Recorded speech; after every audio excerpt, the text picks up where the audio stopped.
Hi guys, so I'm here to do a review on two drugstore foundations that I absolutely love. One is a recent favorite and one is an old favorite. These two foundations are the Revlon Colorstay, and let's go ahead and start with my old favorite. So this foundation I've loved for a couple of years. I've tried other foundations, but I always end up going to this one. This one was considered my holy grail for a really long time. So let's go ahead and talk about packaging.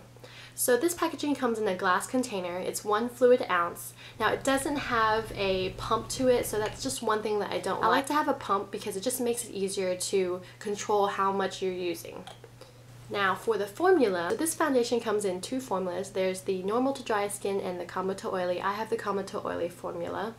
Now this is a full coverage foundation. You can sheer it out by like mixing a little water with it with the brush, but it's a pretty much full coverage formula. You definitely have to be careful with it because it can be cakey if you pack on too much. For application, I like to use a beauty blender or my F80 Sigma brush. Now for lasting power, this foundation claims that it will last for up to 24 hours. Like I said in my previous video, I don't ever wear foundation for that long, but I will say that it lasts for at least 12 hours, which is still a pretty long time for a foundation. Now for shade ranges, this foundation has 20 different colors. That's a lot. I wear the color 360 Golden Caramel. It suits me pretty well. I think if I got a little bit darker, it would fit even better. So I usually mix this with a lighter foundation until I get darker. Now for price, this is about $11.99 at Ulta. I've seen it go all the way down to about $9, all the way up to about $14, depending on where you are. So I don't think this is a bad price for a foundation. Let's go ahead and talk about the Revlon Colorstay Whipped Foundation. This is my new favorite. I got this maybe about like 3 weeks ago, and I just absolutely love it. So this is what it looks like here. It's in a kind of, to me, it reminds me of like a Chanel-esque packaging. This is 0.8 fluid ounces, so it's 2.2 fluid ounces short of most standard drugstore foundations. It has the screw-off lid here, and it has this little white cap in here, and I think it's to keep it from drying out. But this here, even though I'm holding it like this, is probably not going to slide out. It has a thicker formula. It's more of like a Cool Whip consistency. I have mixed feelings about this packaging because one, yes, it does look very sleek, but it's just really, really heavy and bulky. It's not travel friendly. To me, I think that they wasted a lot of material the way they packaged it, because it looks like, yeah, you're gonna get a lot of product, but when you open it up, as you can tell, like there's a lot of that glass rim around it, and it's not as much packaging as you would think.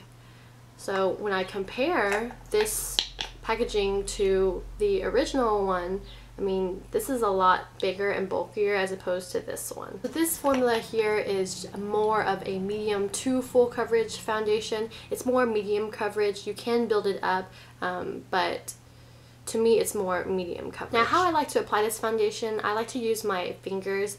I normally don't. This is one of the few foundations that I actually like using my fingers to apply it. I've tried other applicators like my F80 brush or my beauty blender, and I just find that it doesn't leave my face with that more natural look as opposed to when I use my fingers. Now for lasting power. This foundation claims that it'll last for up to 24 hours as well.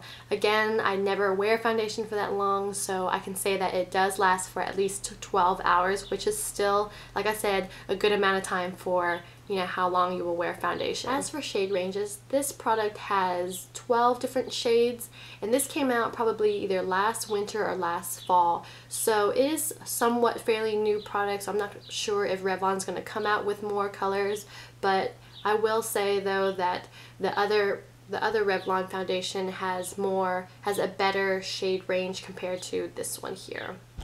I'm in the color 370 Natural Tan, and I will say that if you are going to go buy this foundation, definitely look on YouTube, look at different swatches, because if you just look at the container, it's a bit deceiving than when you look inside of it, because I guess the way the glass was designed, it makes the foundation look a lot lighter than what's actually in the jar. Now as for price, because like I said, this is a more recent foundation compared to this one here, this one ranges anywhere from about $10 to about $15 or $16. I found it at Ulta for $13.99. So It is a little bit more pricier. I really like both of these foundations. If you are looking for a more full coverage foundation, I would highly recommend this one. If you're looking for just a more medium to full coverage foundation, more natural look, I would say go for this one. I feel like this is just a lighter version of this one here. So I like using this foundation for the fall and the winter, and I will probably end up using this foundation for the spring and summer.